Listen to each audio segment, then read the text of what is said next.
Brands for Change, the 17th Brand Global Summit, was held jointly with UNIDO.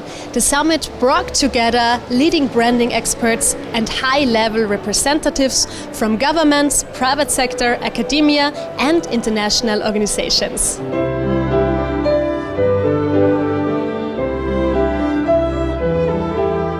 I would say there is no better place to talk about brands for change as you did today at the Vienna International Centre. I am sure you heard, you got a lot of interesting inputs and heard a lot from international experts about brands, their importance for cities and regions, jobs, prosperity, sustainability, and so on. What would you say are the global challenges and changes of the future? At this moment, I think everyone has been suffering from the pandemic. This is, major challenges are related to health, but also climate change is another one. There are several crises, economic crises, particularly from the perspective of UNIDO, the organization I represent. Is climate change, food crisis, but also health. There are several challenges. For us, it's innovation and how we can develop a society without waste and with control of waste and avoiding the problem of climate change. That is our big and more important challenge today. And you here in Austria, you have a very good experience to show to other countries in the world. Brands for Change is change the new normal. Yes, we have seen COVID, post-COVID, that was a burning glass, but now we see change. Continually change is the new normal. And in order to cope with that, you need a strong and effective brand. Now, thanks for this co-organization by UNIDO. We are holding this summit now the third year in the Vienna International Centre with UNIDO. Maybe you can give us a short summary of today's happenings at UNIDO. Today at UNIDO, at the Vienna International Centre, we had the 17th Brand Global Summit. The motto was Brands for Change. We had fantastic speakers. We were talking about the trends worldwide. We heard that we're in an attention economy, that regions are important. We talked about regional branding, programs for regions, cities. We had a panel on financing, how to finance brands or how to use brands for financing, to use them as collateral. We did an interesting study together with the Professor Unger in the US, where we showed that there is a correlation between the value of brand and a lower cost of financing for companies.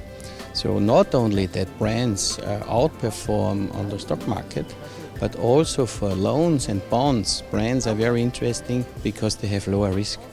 We also showed that brands really bring the companies through the crisis. Sustainable brand companies are more resilient. Yes, we had a panel on innovation and digitalization. Also there we see that branding is very important. Innovation needs branding, digitalization needs branding, but also brands need innovation and digitalization, so it was also a very fantastic panel. Then we had these snapshots, best practice cases, voices, where we saw how international brand management should be structured, what is good, what is not so good. We had an infrastructure company, we had Coca-Cola, we had a Russian contribution, we had a contribution from Refinitiv, a global data provider from London Stock Exchange Group. Then we showed those projects, what UNIDO is doing in India, in Cuba and in Armenia. And last but not least, we gave a little outlook to the future.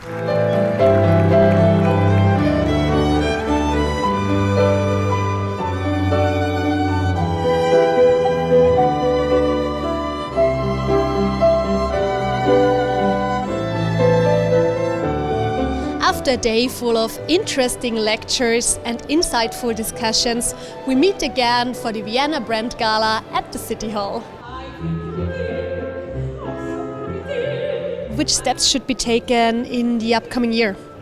But for us, the relationship with Austria is very important because we want to develop a project with Austria in the brands where Austria is a leader, in global leader, and in this way we are working with the treatment of waste to renewable energy and how change the models of consumption. What are the visions and perspectives for sustainable brands concerning Vienna? Well, Austria and especially Vienna has developed some kind of process to focus out in which fields we are really strong. Well, first of all, this is culture, no question, World Championship. This we will try to develop further on to stay and even to become more the world's greatest host for congresses. But there are all the other fields also in which we are quite well known. Example, medicine. The second field we concentrate on is smart city solutions. It's fascinating how Vienna produces energy, how Vienna manages waste management, and therefore to be a smart city and to be the capital of health of Europe. These 2 points and these 2 fields should be the focus and the vision of which brands we are trying to develop further on. How can we address multicultural challenges in brand management? So basically there are 3 key points to consider. The first one is you really need to understand the desires and the needs of multicultural audiences, but also very importantly their pain points, to not fall into the trap of being insensitive to cultural peculiarities. And the second point that I would like to make is that it's really important to not just translate strategy and content from one region to another, but really build content from scratch if it's necessary to cater to your multicultural audience, and but stay true to the brand message, of course. So don't have a completely different brand in different regions and cultures, but to convey the same message you probably need different approaches in different cultures. And the third is also a very important point, that you should work with multicultural and inclusive teams if you're trying to manage a multicultural brand. So that refers to your internal teams, but also to your external teams, the partners and agencies that you're working with. Is data the goal of the future? Well, yes, I think it really is, yeah. And like I said today, I think contrary maybe to gold, where we have finite numbers basically, data is a bit multiplying at the moment. Yeah, it's an infinite number. It's growing by several petabytes a year. The data that's available also for the decision makers in the financial markets. So it's not about not having enough data, it's about the insight that you can generate from the data right now.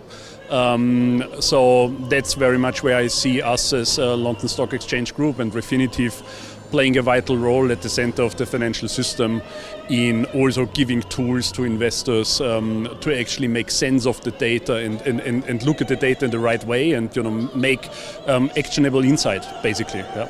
What are the global challenges for brands and international business? There will be a new supply chain law which will come into force in 2023 in Germany. And we do believe that this law will bring a lot of challenges for global companies and of course for global brands.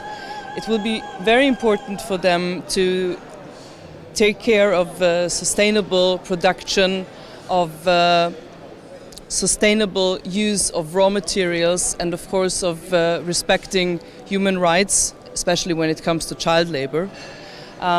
We also believe that there will be a law very soon in the next years in Austria. We do not yet know the scope of that law, but it will also depend on global markets and global brands. And we do believe that brands are sustainable, and there is not a gap between sustainability and a strong brand. And brands create trust, and brands will help prosperity and help the GDP to grow, especially now after the COVID-19 crisis. I can only recommend every company to prepare itself now for this big challenge and to face this challenge. It's now time to prepare, and we are ready to support European Brand Institute is ready to support the companies to face this big challenge. Vienna Brand Gala, always a good opportunity to meet and talk about brands. Yes, so now it's a great opportunity, and I think an industry is only important with a good brand. So the brand makes the industry successful. What I really like here, it's very international. So I just spoke to people from UNIDO. We spoke about a lot of countries, about Africa. So that's what I really like. You meet not only the Austrians, you meet global people. And brand is global.